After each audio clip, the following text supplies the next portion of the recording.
Hello guys, welcome back to Watch Addiction Watch Reviews. Today we're taking a look at the Pablo Profundo. Now this is a limited edition watch and this was purchased from GNOMON Watches. I will drop a link down in the description below so you can check them out. Price point $520 US. There are only 200 pieces of this watch and that is it. And I think it's a pretty cool, iconic kind of vintage Submariner homage. And this is the box it actually comes in here. As you can see, a really nice wood box with Pablo on the front, your warranty cards on the inside, on a pillow. The watch will come. Pretty simple. On my wrist today, I am wearing the Omega Seamaster Planet Ocean. This is the 8500 caliber, the coaxial. And it's a pretty cool watch. I've been getting some more use out of this watch lately. Definitely a keeper. Now here is the Pablo Profundo in the flesh. As you can see, very vintage Submariner inspired with those large applied lume plots and markers, a large Mercedes hand in that caramel color, which looks really cool, as well as this red pip over here. The triangle is in red like the old Submariners and Sea Dwellers from the 50s and 60s, and yeah, I believe so. So definitely a vintage inspired watch, as you can see here, but I think it's done right. Now let's start off with some basic specifications so you can get to know this watch a little bit better.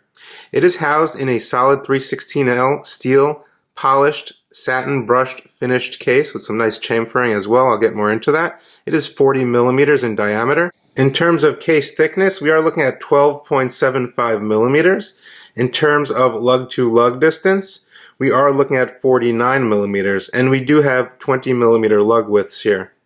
Now starting off with the crystal here, it is a sapphire crystal, of course, as you expect at this price point, and it is a box-shaped sapphire crystal. It does have internal anti-reflective coating, and as you can see, we get that really nice distortion there, and that really nice how it comes over the bezel insert, as you can see there.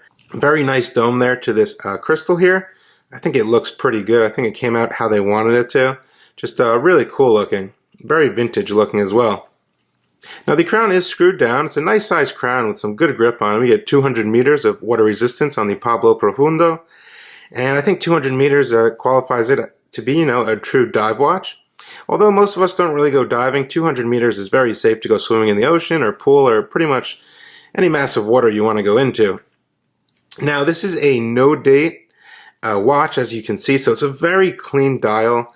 We get these nice applied lumed markers here. A nice lumed Mercedes hand typical of the Submariner, and a nice sword minutes hand, as well as the lollipop accented sweeping seconds hand. I really like how it really reaches out all the way to the chapter ring. I really do like that. It just shows a bit more, a bit more quality in my opinion, and attention to detail. Now the actual finishing on this model, it is highly polished on the sides, as you can see here, with those nice crown guards that come out. The crown is signed as well, if you didn't notice that, with the Pablo logo there. We get drilled lug holes, which is really nice, especially on a vintage inspired watch. They did all have drilled lug holes back then, so it makes sense. Now we do have some nice, as you can see, the polishing does reach out to the top of the lugs, which is really nice. Satin brushed on the top of the lugs, as well as the bracelet. We'll get a little more into the bracelet in a little bit. But the finishing is really on point here, and I think it came out really good. The bracelet itself is a rivet style bracelet. It's 20, tapers all the way down to 16 millimeters, completely brushed. Now, this one you will have to use 2 screwdrivers to remove. As you see, we have the rivet style bracelet, like the vintage style rivet bracelets, which is pretty cool. It's also a pretty flexible bracelet, and I like how it lays flat on the case there, as you can see, so it really conforms nicely to the wrist. Now there are screw remove links, as you can see here, and you will have to hold one side and then hold another one and unscrew it. It's pretty simple. The clasp itself is brushed, 2-button release here, signed Pablo Profundo. It opens up to a nice scissor or milled clasp, and it really flows nicely. It snaps down with, it's not going to come loose. It feels pretty secure. It's not whimsy or floppy or anything like that. And I think it came out all around pretty good. Everything looks pretty standard, and for this price point of a watch, I think this bracelet is well worth it. May I mention, we also do get solid end links, which is nice. Now, while we're here, the case back is screwed down, of course, stating Pablo Profundo, and it is numbered. So there are 200 units in this edition. This is number 71, obviously. Case back is brushed in a spiral brush finish, as you can see there. Just some basic specifications, 200 meters, 316L stainless steel. So heading back a little closer to the dial, as you can see here, it's very symmetrical, which I really do like, just like the No Date Submariner. And as you can see, we get these applied markers filled with C3 Superluminova in a caramel color for that vintage appeal. Dial itself is matte black, if you didn't notice that. And just really nice. The bezel itself is 120 clicks, and it is unidirectional. It's a fairly good bezel, actually, I must say. And I'll just show you there. It's really sturdy. There's literally no backplay. Like, there's literally no backplay. It's very tool-like, very sturdy, and definitely you can definitely get some good use out of it here. And everything does line up perfectly to the 12 o'clock position, so no quality control issues there. And the lume is actually pretty good on this watch. I will get you a lume shot after I throw it on my wrist towards the end of the video. The crown itself, they state as a big crown, you know, like the big crown Submariners. But I think it's fairly decent. It's not overly large. I think it fits the case pretty nice. It's obviously a little bigger than a standard Submariner nowadays. Now you might wonder what is actually powering this watch. Well, it is a Swiss ETA 2824-2, a movement most of you are pretty familiar with. Beats at 28,800 beats per hour, has around a 40-hour power reserve, and it's fairly accurate, but this one gaining about 6 seconds a day. And their website, Pablo's website, does state -10 or +15, but this one is keeping excellent time. And, you know, it's a great workhorse movement. This is the Labor grade movement with the Edicron shock resistance as well. Just a great movement. And they did remove the date wheel, which I do like. So I'm going to go ahead and unscrew the crown here. First position, we get a nice self-winding, which is fairly smooth. Second position is just nothing because they did remove the date wheel. So we do not get the ghost date that you would hear, which is really nice of them to do. Final position is your hacking position. We can set the time here. Very legible with that overly large Mercedes hand.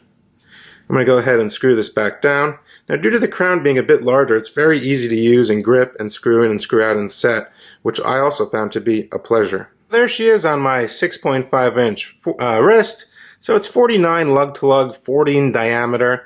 As you can see here, it fits just about end to end on my wrist. Look at that nice crystal. That looks really nice.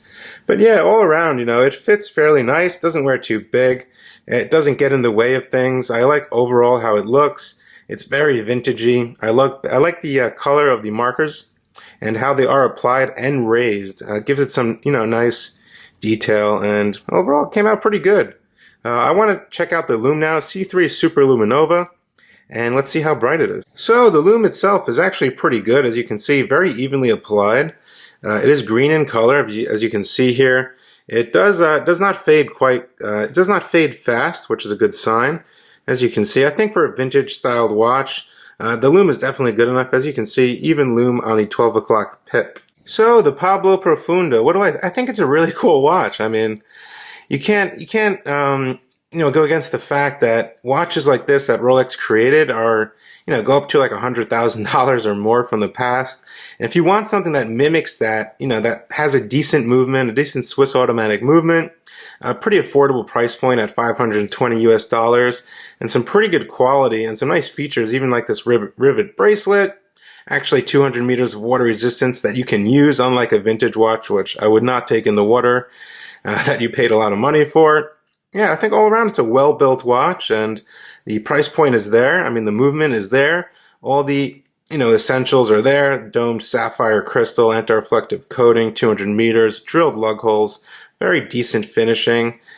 I mean, I don't think you can go wrong with this one. I will drop a link down in the description below to GNOMON watches. They have a lot of really cool watches, and I kind of just found out about them. I didn't really know about them, but definitely a great place to shop. And I hope to see you guys on the next one. Please let me know what you think down in the description below, as usual, of this model. You can also check out watchaddiction.com. There's a lot of written articles there, a lot of cool stuff. And I will see you guys in the next video. Thanks so much for tuning in. Bye.